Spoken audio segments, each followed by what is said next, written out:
Bonjour les amis, ici c'est Emmanuel, je vous souhaite la bienvenue sur ma chaîne. Dans cette vidéo, je vais vous parler du métier de développeur en France versus au Canada. Cette comparaison n'est que mon avis personnel, car j'ai fait ces deux pays. De plus, je ne veux en rien faire une critique, rassurez-vous. Je suis sûr au moins que grâce à cette vidéo, vous saurez comment préparer vos entretiens et décrocher le job de vos rêves, que vous soyez en France ou au Canada. Éventuellement, si le contenu vous plaît, n'hésitez pas à vous abonner et à liker pour m'encourager à produire plus de contenu. Sans plus tarder, passons au générique.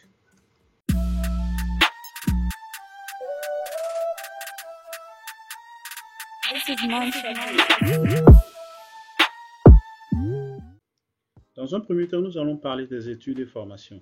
En France, on a tendance à préférer les études longues, tandis qu'au Canada, on privilégie des études courtes, dû également au fait que les études universitaires sont assez chères dans le monde anglo-saxon. En France, les études sont assez théoriques et générales, mais au Canada, les études sont plus spécialisées et portées sur la pratique. Également, en France, vous aurez du mal à faire une reconversion de métier parce que ce sera assez difficile de justifier que vous avez basculé d'un métier vers l'autre. Ce sera assez difficile d'obtenir une chance de prouver vos nouvelles compétences. Tandis que dans la culture anglo-saxonne, dont au Canada notamment, ils sont beaucoup plus ouverts au changement de carrière. Donc tu peux par exemple faire le métier de médecin et puis un beau jour décider de devenir développeur. On te laissera une chance d'exprimer ton talent ou ta compétence acquise. Ici, on va parler du processus du recrutement, comment ça se passe en France et au Canada, parce que j'ai vraiment été marqué par la différence qu'il y a entre la manière de recruter dans ces deux pays. Donc, en France, lors d'un processus de recrutement, on aura tendance à mettre l'accent sur le diplôme et sur l'école où vous avez fréquenté afin de voir si vous êtes un bon candidat.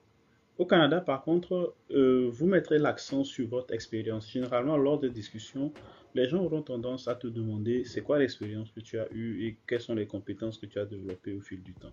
En France, lors des discussions notamment, vous devrez parler de vos diplômes.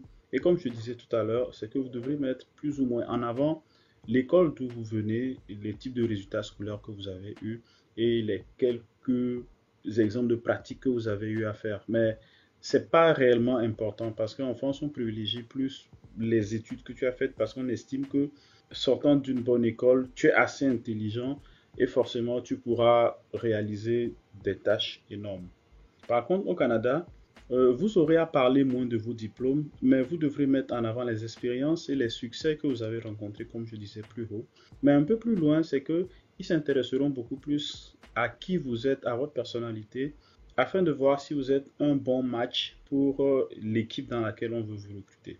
En termes de salaire, en France, ce sera un peu difficile de parler d'argent parce que généralement en France, la notion d'argent est assez tabou, c'est culturel, je peux comprendre ça. Tandis qu'au Canada, vous n'aurez aucun problème à discuter de salaire dès la première rencontre avec votre manager ou bien avec le recruteur qui essaie de vous recruter dans son équipe. Donc, voilà à peu près la différence que j'ai constatée à ce niveau. En termes d'ambiance de travail, je dirais que dans les deux pays, l'ambiance de travail est conviviale, mais il y a de petites différences. En France, l'ambiance est conviviale, comme je disais, mais elle est un peu plus relaxe. Au Canada également, l'ambiance est conviviale, mais avec un peu de rigueur, parce que les Nord-Américains sont très orientés vers la performance. En France, la communication est plus formalisée et administrative. Vous passerez par plus d'étapes ou de processus pour pouvoir avoir des validations ou pouvoir expérimenter des choses. Tandis qu'au Canada, les gens sont plus pragmatiques et sont ouverts aux expérimentations. Donc, vous n'aurez pas besoin de demander forcément la permission avant d'expérimenter certaines choses. En termes d'horaire, en France, par exemple, les pauses sont un peu plus longues, c'est-à-dire à midi, lorsque vous devez faire la pause pour manger. Dans certaines entreprises, ce sera de 2 heures ou de 2h30, ce qui fait que vous aurez une fin de journée prévue pour 18 heures ou 18h30. Tandis qu'au Canada, les pauses durent juste 1 heure de temps, qui se fait entre midi et 13 heures, et ce qui vous permet de finir un peu plus tôt, généralement entre 16 heures ou 16h30. Ça vous permet quand même de faire autre chose dans votre journée. En conclusion, je vous dirai ceci. Faire le choix de la France ou du Canada est un choix personnel. Vivez votre propre expérience. Chaque pays a ses avantages et ses inconvénients. Je ne pourrai donc pas lister dans cette vidéo tout, malheureusement. Pour un avenir meilleur en France, vous devrez avoir un bon diplôme, tandis qu'au Canada, certes le diplôme compte, mais vous devrez mettre en avant vos expériences. Que vous choisissez la France ou le Canada, apprenez à vous adapter à la culture de travail. L'essentiel, notamment, c'est de donner le meilleur de soi.